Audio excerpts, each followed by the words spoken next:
Okay guys, கிட்டத்தட்ட மலையோட அடிவாரத்துலேருந்து ஒரு 45 கிலோமீட்டர் ட்ராவல் பண்ணி மேலே ஒரு 10 கிலோமீட்டர் நடந்து வந்து ஃபைனலாக வந்து ஆஞ்சநேயரோட சன்னதிக்கு வந்துட்டோம். ஸோ கோயிலை பற்றிய சில விஷயங்கள் வந்து நான் சொல்லியிருந்தேன். அதுக்கு முன்னாடி இங்கே ஒரு பெரியவர் இருக்கார். இந்த கோயிலை பற்றின முழு வரலாறு வந்து இவர்கிட்ட கேட்டு தெரிஞ்சுக்கலாம். Okay, super.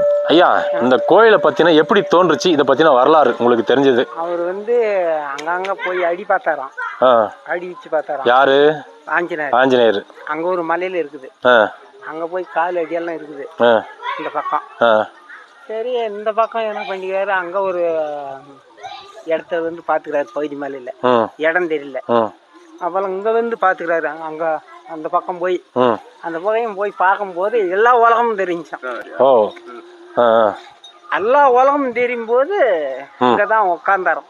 எங்களுக்கு தெரியும், உங்களுக்கு தெரிஞ்ச வரைக்கும் அதான் அதான் மெத்தது. அதுக்கு பின்னால பெரியங்கோ நாள்ல நிறைய வரலாறு இதை பத்தி சொல்றாங்க. அதுதான் எல்லாம் உங்களுக்கு தெரிஞ்சது தான்.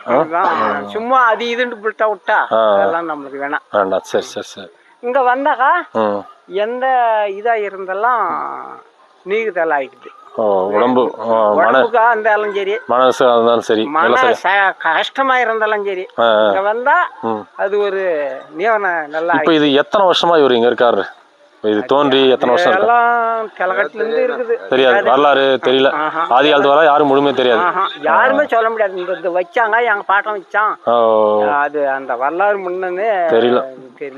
சும்மா சொல்லிட்டு அப்படின்னா பலாயிரம் வருஷம் தெரியல. ஆமா, நான் எங்க பாட்டு மாறும் சொல்லல. எங்க பாட்டுன்னு தெரியும், எங்க அப்பனும் தெரியும், எங்களுக்கு சொல்லல. இந்த மாதிரி உங்களுக்கு சொன்னாங்களே சொல்லலையோ, அதெல்லாம் சும்மா சொல்ல முடியாது. Okay, super. நான் வந்து சென்னையில் தரேன்யா. ஆமாம் ஆமாம். ஓகே, மகிழ்ச்சி. சாமி பார்த்துட்டு வந்துடுறோம். போய் பார்க்கலாம். ஓகே கைஸ், வாங்க நம்ம சாமி பார்க்கலாம்.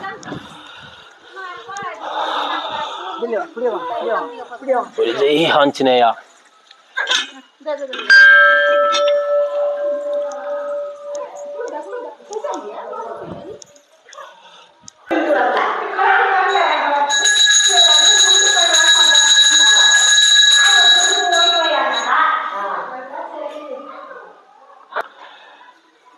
இது பழம் வெள்ளம் கொடுத்தா